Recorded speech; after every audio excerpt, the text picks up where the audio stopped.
Hi, everyone. Welcome to Restitch America. My name is Ohene-Opare, and I'm very excited to be here with you today. This is episode number 15 of the show. And today I wanted to do something a little different from what we've done over the last few weeks. Today I wanted to take some time to discuss what I believe is a fundamental shift in our relationship between us, the people, and our government. The past few years have not only forced many of us to confront our beliefs about our government, but also has forced us to begin to question the many entities that we place our trust in to guide and protect us as citizens. However, before we begin, I wanted to ask a favor of you. So if you follow this show and you like our content, please consider subscribing to our YouTube channel and our Rumble channel, and also following us on all our social media platforms. Your support is greatly appreciated, and it really helps us get the word out. We also ask you to share our content with your friends and family and invite them to listen to us every week. Thank you for your support. So the theme of the show today is a term I coined recently. I call it Orchestrated Reality. And it will all make sense to you when I share this story with you. So a few years ago, my wife and I went in the market for a home. And in the process, we started watching HGTV. And there's a show on HGTV called House Hunters. And on that show, usually it will be a couple who are looking for a house to buy. And the show follows them on their journey. And as they go through the process, you see them selecting multiple houses. Usually they pick 3 houses and they make a choice between one of those 3. And usually as an audience member, you talk a lot about, which house you think they're going to pick. And we're always surprised at what they pick in the end. So I decided that it was going to be fun to get on this show. So I found out how to get on the show. I found the email to the producer, and I emailed them and said, hey, my wife and I are looking for a home in Utah, and we're hoping that we could be on this show. Now, to my utmost surprise, they actually responded. And when they responded, they came back with some information about the requirements for the show. Now, this is what I found out. One of the first requirements was that we had to be under contract on the home we wanted to buy. Now, this was a little confusing because I thought the show was all about finding a home and going through the process of genuinely evaluating multiple homes and picking the one that fit the most. However, in this case, they wanted the house to already be under contract. And what that told me was that everything else in the show was literally orchestrated reality. It was not real. It was made to seem real, right? And that opened my eyes, not only about TV, but now it extends to every facet of my life. The question we ask ourselves is, are the things you're seeing real? Are they happening? Or is it being orchestrated? And if it's being orchestrated, then who is behind the curtain? Who is the Wizard of Oz? Who is the person pulling the strings? Before the pandemic, if you had asked me how I felt about the WHO or the CDC or the FDA or drug companies like Pfizer, Moderna, if you had asked me how I felt about our government's interests, fundamental interests in caring for the needs of its citizens, I would have said, in general, I believed that these people were working for the greater good. The question is, was I wrong? Was I wrong in giving my tacit support to government agencies that I believed were looking out for the best interests of we the people? Was I wrong in everything that I've known about our government up till this point? So I believe what the pandemic did was actually open our eyes to see behind the curtain and to see that the people we trust to give us information, the people who we think are the experts, may not actually be expert at anything. And many of them are guessing and figuring out their policies as they go along without a true understanding of how things are going to turn out. And in many cases, these people are motivated not just by caring for the people, but they're motivated by other things like their own personal interests, the choices and decisions they have made that has brought us to this point. And one of the things that is important for us to look at is the fact that, there are people in this country who believe that we cannot allow a crisis to go to waste. And so who are these people, and what did they use this pandemic to do to our system? And not just our system, but also our own psyches. What have they done to our psyches? What have they done to the trust that we have among each other? Over the last 2 years, they turned many of us into agents of the government that could be activated against our fellow citizens at the whim and the discretion of the government. And many of us bought into that ideology. Many of us, and I don't know if this was something that people knew, but many people were so scared that they believed that whatever the government said was the truth. And not only that anybody who said anything different needed to be ostracized and be made a pariah. Now, this is America, right? This is the system where challenging the system is encouraged and protected by our Constitution. And yet, in a blink of an eye, many of us turned away from those principles and turned into completely different people who could be basically robots for the government. Now, let's think about people like Dr. Fauci, who at the beginning of the pandemic told us that masks do not work. And then later, a few months later, he comes back and tells us that he lied to us. He lied to the American people because he feared that so many people would go and buy masks and make it unavailable to medical professionals. And so we then receive this information thinking this information is based on scientific research and evidence. And then you've come to find later on that they knew that masks did not work, and yet they felt it was profitable to lie to the American people. And the funny thing is, we were gullible and we accepted the lies. And you know what they did also? They did not just destroy our trust in these organizations that they represent, but you know what they did? They also destroyed our trust in the scientific community. Because now we know that the science can be bought. The science is orchestrated reality. Now think about that. They told us our children needed to be masked. Children as young as 2 years old needed to be masked when they knew these masks did nothing.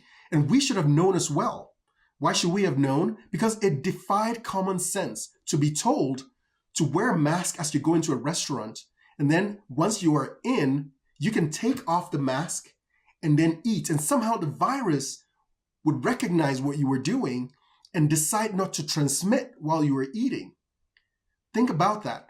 I remember in some places in New York and California where the governors were saying things like, oh, you need to put the mask back on during bites. And somehow we complied with these ideas and mandates, even though they did not make any sense. How many of you remember the protests in 2020, in the summer of 2020, when suddenly the virus took a break to allow protesters to come out in the millions to go out and protest, and yet people were not allowed to go to church. Liquor stores were open, but churches could not be open. We allowed this to happen. We went from American patriots to American cowards because we believed foolishly and naively that those we had given authority over us had our best interest at heart. And those we had given power and prestige, the people who we considered experts, the people who we thought were well educated, were in many cases responsible for where we were as a country. So I'm not one who is prone to conspiracy theories. But the pandemic and what happened during the pandemic and all the other revelations that we found out from censorship, not just in the medical community, but also on social media and the groupthink of the media in general, all those things have opened our eyes and basically revealed that this experiment we call America is fragile. As an immigrant, my thought about America was that the people were the reason America was what it was and the reason why we admired America. And I love America and I love the people of America. But what I learned through the pandemic was that it's not really the people. The reason America remains what it is because of our Constitution. And were it not for the Constitution, many of us would have given up our rights and our freedoms. In fact, many of us did give up our rights and our freedoms. And if we didn't have a constitutional order to ensure that those rights could be returned to us, we would have lost them forever. This is the lesson of the last 3 years. This is how close we came to a system that is ruled by experts. Experts that we think care about us. In the end, all they care about is their own pockets. Or if it is not about the money, then it's about hiding their complicity in many of the things that happened that led to this pandemic. So last week we heard from the former CDC director, Dr. Robert Redfield, and some of the revelations he testified to are shocking. As the CDC director, because he had a different opinion about the origins of the pandemic and believed it was likely a lab leak, he was excluded from important calls and conferences because they wanted uniformity, which is antithetical to science. Think about it. Science is not about finding uniformity. Science is about coming up with hypotheses and testing out those hypotheses without any thumb on the scale. And yet, Fauci and Dr. Francis Collins, were looking for consensus, which meant that they had to eliminate any dissent. They had to go out of the scientific method to create a consensus, a false consensus, a contrived consensus, an orchestrated reality. So now, take that and apply it to other things you've heard the government say. When they tell you 97% of scientists say the earth is about to end because of global warming, do you now look at that with a sense of skepticism? There's an African proverb that says, it is easier to wake a person who is sleeping than a person who is pretending to sleep. This is where we are today. This is a question everyone needs to ask themselves. Are you sleeping or are you pretending to sleep? Because if you are not awake now, I don't know what will be required to wake you up. And that's all I'm going to say about that. All right, so let's jump onto the news of the day. So if you've been following the news, you would know that a few weeks ago, the Speaker of the House, Kevin McCarthy, gave Tucker Carlson of Fox News access to 41,000 hours of video from the Capitol on January 6, 2021. So if you remember what happened on January 6, there was basically a riot that was caused by people who went to the Capitol believing that they could somehow disrupt or change the outcome of the election by protesting at the Capitol. Now, that protest got out of hand and basically a riot ensued. As an immigrant looking at pictures of people climbing up the walls of Congress and people breaking windows and assaulting police officers and doing all those things made me feel a little ashamed. that this happened in America. And the fact that a majority of those people who were there that day were people on the conservative side of the political aisle made it even more a shame, because you know what happened there? The media, ever since I've been here in America, has been trying to create a narrative about conservatives. And the narrative has always been about the idea that conservatives are violent and have to be put in check because they will eventually usher in some kind of authoritarian regime and impose violence on the rest of the country. And unfortunately, the people who went to the Capitol that day played into that narrative. And so today, everybody can point to that footage and say, look, we told you, conservatives are violent people.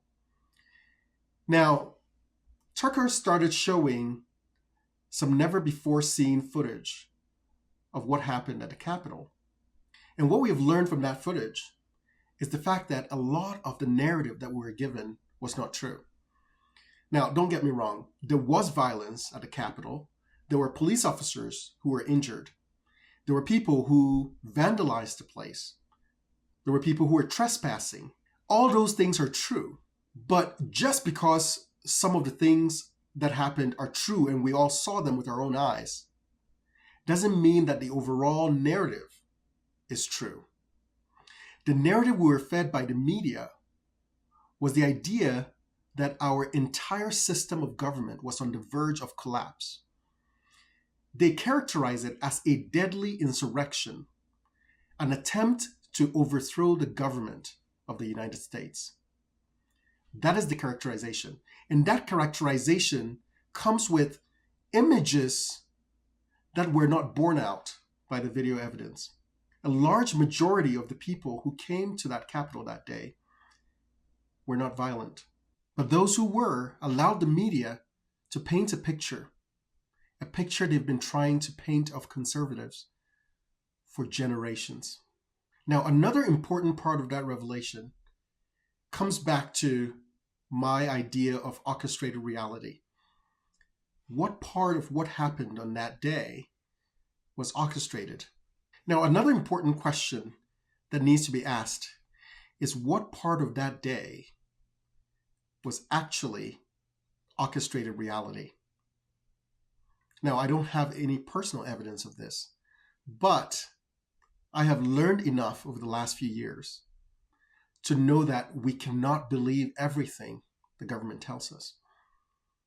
And so my eyes are open, my ears are open, and my hope is that everybody keeps an open mind and does not jump to the conclusions the government is making. We have learned that there were people who have now been prosecuted and sentenced to many years in jail who did not have access to some of this video evidence that could have at least shown a clearer picture of their involvement that day. And so gone are the days where I give, a tacit trust in what the government is telling us happened. Unfortunately, the actions of the government over the past few years have created more conspiracy theorists. And funny thing, someone said this, I thought it was pretty funny. He said, maybe we shouldn't call them conspiracy theories anymore because so many so-called conspiracy theories have been proven true. And so he said, maybe we should call it spoiler alert. No more conspiracy theories. They're just spoiler alerts. Because some of the things we thought were conspiracies have now been proven to be true. So in summary, this is all I'll say about January 6th. I wish it never happened. I wish the people who went that day were not lied to and were not told that somehow the vice president had the ability to not certify the votes. I wish people went home that day and doubled their efforts to fight another day at the ballot box. I wish conservatives didn't have to now look back when the media calls us violent people, when they try to paint with a broad brush every conservative across the country as being in support of what they call a violent insurrection and a coup attempt. I wish we didn't have to deal with that baggage. which means that we need to make better decisions going forward. We need to understand our rights.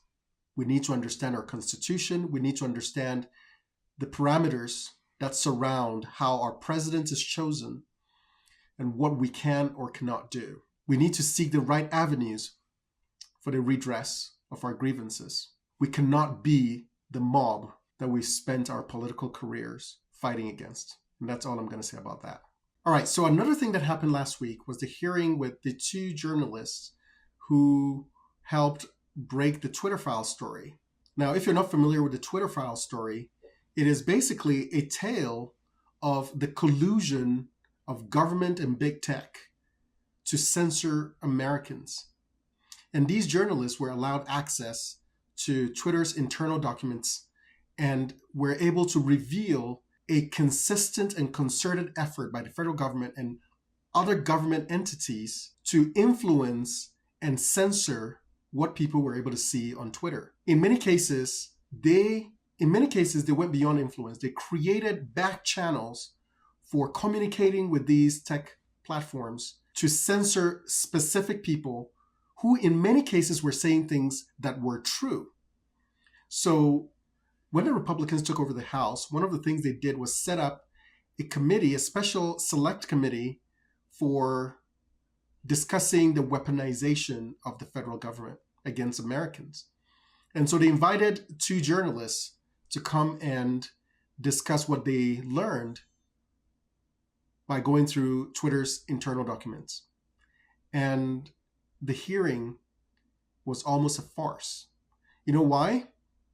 Because the Democrats on that committee came prepared to smear the journalists, and not just smear them, but basically take the position that none of the things that they revealed actually happened, that somehow they had cherry-picked the evidence, that somehow they were dishonorable because through the revelation of these facts, they have somehow, gained followers on Twitter or potentially earned some money because of their reporting. And as I listened to some of these Democrats speak, my heart just broke for the state of our country. Considering all the things that we've gone through over the last few years, it was shocking to me that there was absolutely no intellectual curiosity, absolutely no care and concern for the American people to even listen to these complaints and adjudicate them fairly. Here are a couple of clips from that hearing. Chairman, Americans can see through this. Musk is helping you out politically, and you're going out of your way to promote and protect him and to praise him for his work. This isn't just a matter of what data was given to these so-called journalists before us now. There are many legitimate questions about where Musk got the financing to buy Twitter. Chairman Jordan, Ranking Member Plaskett, members of the Select Committee, thank you for having me today. My name is Matt Taibbi. I've been a reporter for 30 years and a staunch advocate of the First Amendment. Much of that time was spent at Rolling Stone magazine. Ranking Member Plaskett, I'm not a so-called journalist. I've won the National Magazine Award, the I.F. Stone Award for Independent Journalism, and I've written 10 books, including 4 New York Times bestsellers. I'm now the editor of the online magazine Racket on the independent platform Substack. I'm here today because of a series of events that began late last year when I received a note from a source online. It read, "Are you interested in doing a deep dive into what censorship and manipulation was going on at Twitter?" A week later, the first of what became known as the Twitter Files reports came out. To say these attracted intense public interest would be an understatement. My computer looked like a Vegas slot machine as just the first tweet about the blockage of the Hunter Biden laptop story registered 143 million impressions and 30 million engagements. Before you became Elon Musk's hand-picked journalist, and pardon the oxymoron, you stated this on Joe Rogan's podcast about being spoon-fed information, and I quote, "I think that's true of any kind of journalism," and you'll see it behind me here. "I think that's true of any kind of journalism. Once you start getting handed things, then you've lost. They have you at that point, and you got to get out of that habit. You just can't cross that line. Do you still believe what you told Mr. Rogan? Yes or no?" Yes or no? Yes. Good. Now, you crossed that line with the Twitter Files. No. Elon Musk, it's my time. Please do not interrupt me. Elon Musk spoon-fed you his cherry-picked information, which you must have suspected promotes a slanted viewpoint, or at the very least generates another right-wing conspiracy theory. You violated your own standard, and you appear to have benefited from it. Before the release of the emails in August of last year, you had 661,000 Twitter followers. After the Twitter files, your followers doubled, and now it's 3 times what it was last August.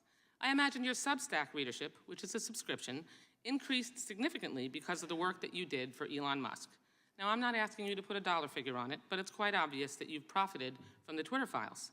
You hit the jackpot on that Vegas slot machine to which you referred. That's true, isn't it? I've also reinvested. You've made some. No. Is it true that you have profited since you were the recipient of the Twitter files? You've made money. Yes or no? I think it's probably a wash, honestly. No, you have made money that you did not have before, correct? But I've also spent money that I didn't have before. I just hired a whole group of people to investigate. Patently obvious answer, reclaiming my time. Attention is a powerful drug. Eyeballs, money, prominence, attention, all of it points to problems with accuracy and credibility. And the larger point, which is social media companies are not biased against conservatives, and if anything, they ignored their own policies by allowing Trump and other MAGA extremists to post incessant lies, endangering public safety and even our democracy. Hypocrisy is the hangover of an addiction to attention. Just quickly, that moment on the Joe Rogan show, I was actually recounting a section from Seymour Hersh's book, Reporter, where he described a scene where the CIA gave him a story, and he was very uncomfortable. He said that I, who had always gotten the secrets, was being handed the secrets. Look, again, I've done lots of whistleblower stories. There's always a balancing test that you make when you're given material, and you're always balancing newsworthiness versus the motives of your sources. In this case, the newsworthiness clearly outweighed any other considerations, and I think everybody else who worked on the project agreed. It was a disgrace. Democrats showed that they have no interest in listening to the concerns of American citizens.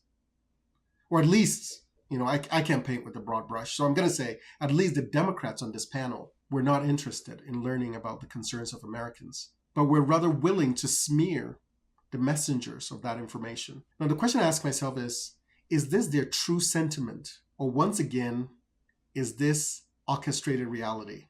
If it were Donald Trump in the White House, will these Democrats respond the same way?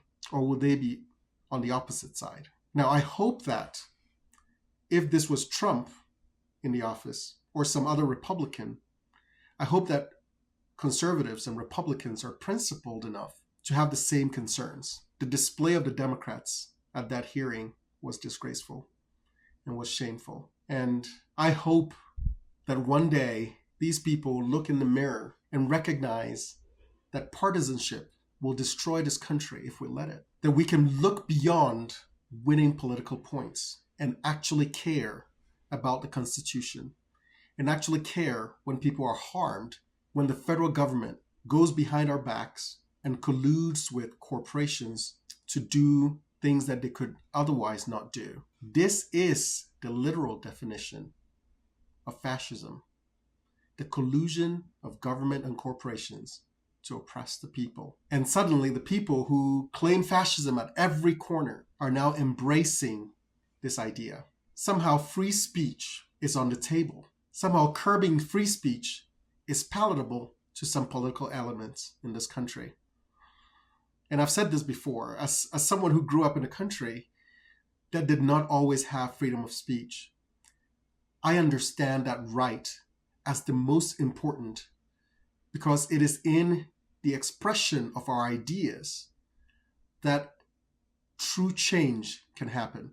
And when you don't have an avenue to express your ideas fairly and clearly, you have no other right, no other power, nothing else matters. It is very important that we protect free speech. And our culture of free speech should transcend just the government and what the government can or cannot do.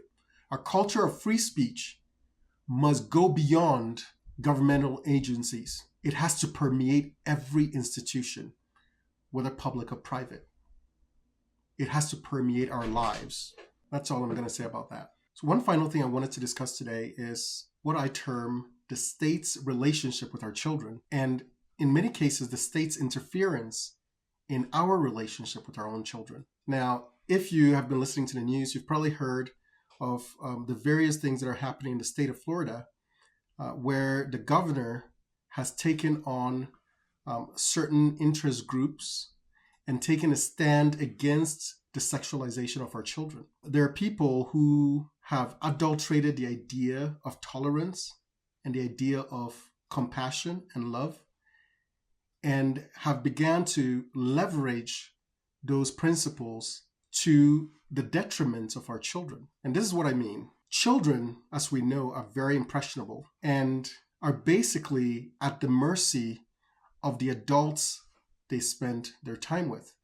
And school, as our society stands today, is a place that our children spend the most of their time. And so it's incumbent upon parents to understand what is going on in those schools and to understand the principles and the values that their children are being taught.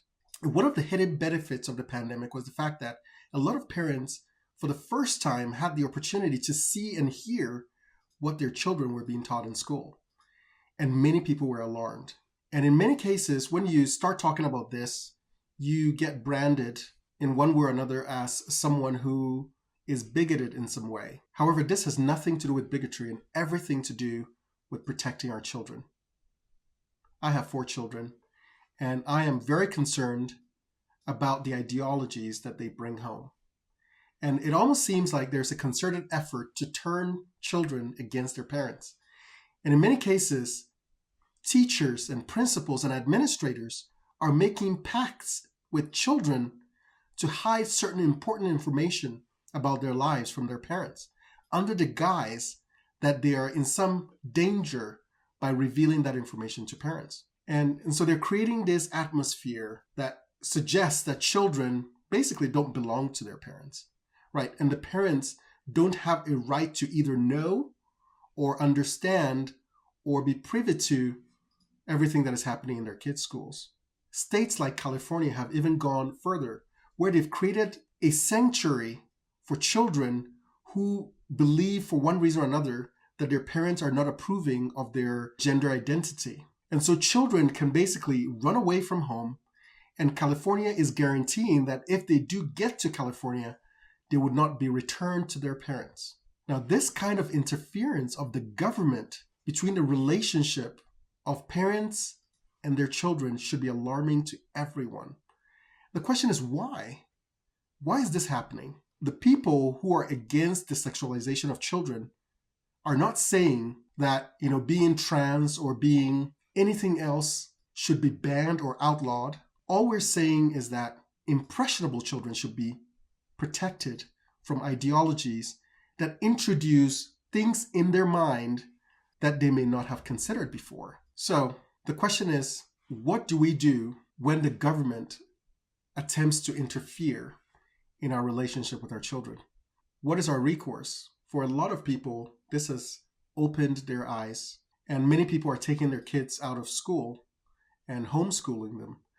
But as you know, not everybody is able to do that. So what do we do? Some people have, run for school board and are beginning to change the policies in their local communities. The bottom line is we cannot sit down and hope that things get better. They are coming for our kids. They are.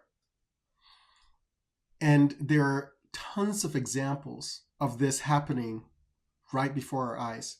Now, I don't know if you follow this account on social media. It's called Libs of TikTok. And what that account basically does is it finds videos of teachers and educators and people who are pushing various ideologies that are detrimental to our children. And all it does is repost their video so that the world will see what they're talking about. And these are not videos that are hacked from their phones or anything like that. These are videos that they themselves have posted online publicly. So these videos are publicly available. And all this account does is repost those videos. And because of that, they've been banned from Twitter multiple times.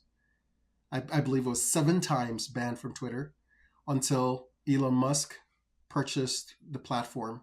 Even reporters have gone as far as reveal the true identity of the person who was posting on that account. She has been subjected to threats, and all this because she wants to stand up for the sanctity of her children and to protect their innocence. So this is a pressing issue that will not go away. This is an issue that we cannot leave to fate, because once we lose our children and we create this precedent that the government has a right to interfere, not in cases of abuse, but to interfere in parental decision-making about the well-being of their children. Once we set that precedent, it will be impossible to take it back, to take back our rights as parents. This is a fight that is worth fighting. This is a frontier that we cannot allow the government to infringe on. So once again, circling back to the idea of orchestrated reality, especially as it concerns our kids, we have medical associations and scientific organizations once again giving us information that is inaccurate and recommending procedures that have not been tested, for which the long-term effects are not known. I don't understand the motivation. Why are they orchestrating this reality? What is there to gain from it? What is there to gain from making children medically dependent for the rest of their lives?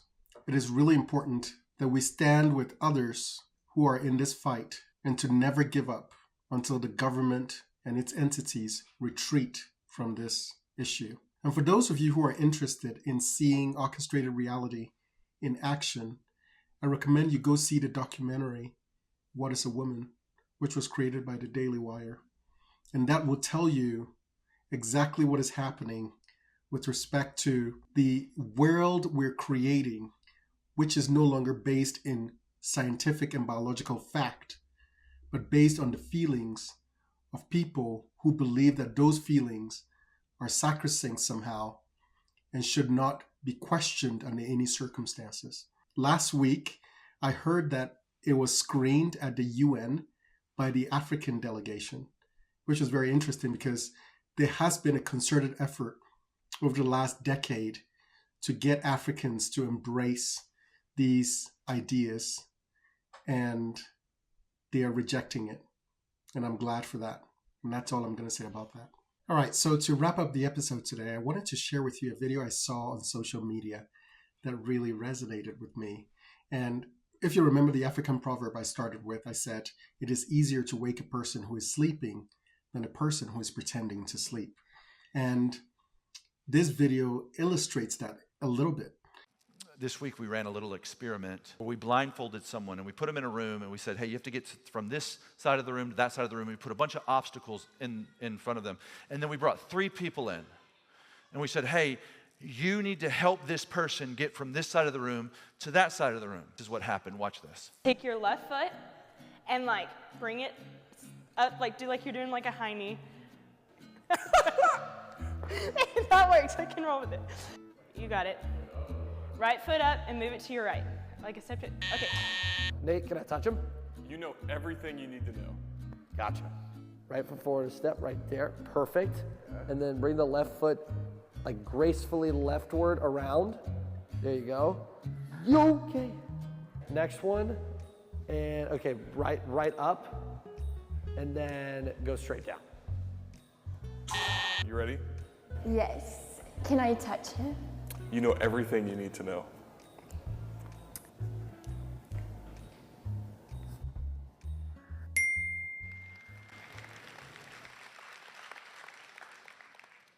And we're clapping. It's really not that impressive. They're just take the blindfold off.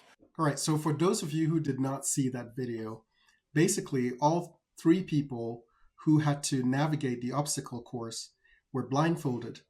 And the first 2 people decided to help them through the obstacles, but they never considered taking off the blindfold. And so they placed a limitation on themselves that was not placed on them by the people who designed the obstacle course.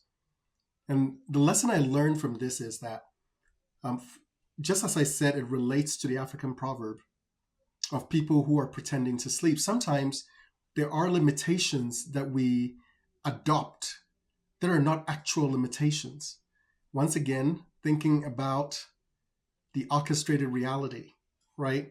We see something and we assume that that's how it's supposed to be, and we don't challenge it. And this person, the girl in the end, was the only one who thought about taking off the blindfold.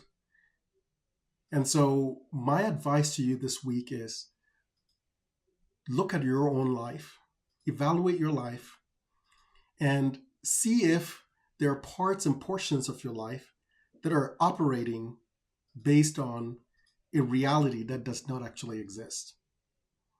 What parts of your life is orchestrated, and what parts are actually real and intentional?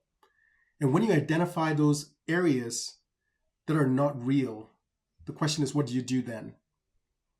My advice to you is that you begin to dig deeper, you begin to learn, gain knowledge, gain understanding, and then if barriers need to be broken, you need to be willing and confident and courageous to begin to break those barriers. And these may be in your own life or in the lives of the people who you care about. So don't assume that the blindfold that has been placed over your eyes are supposed to be there. Don't assume that the limitations you've been told are actually real. Do not adopt the limitations of the people you listen to. Go out, make a difference, change your life, and eventually change the world around you. Thank you so much for joining me today on this episode of Restitch America. If you enjoyed the show, please consider subscribing and following us on social media and sharing this content with your friends and family. I hope to see you next week.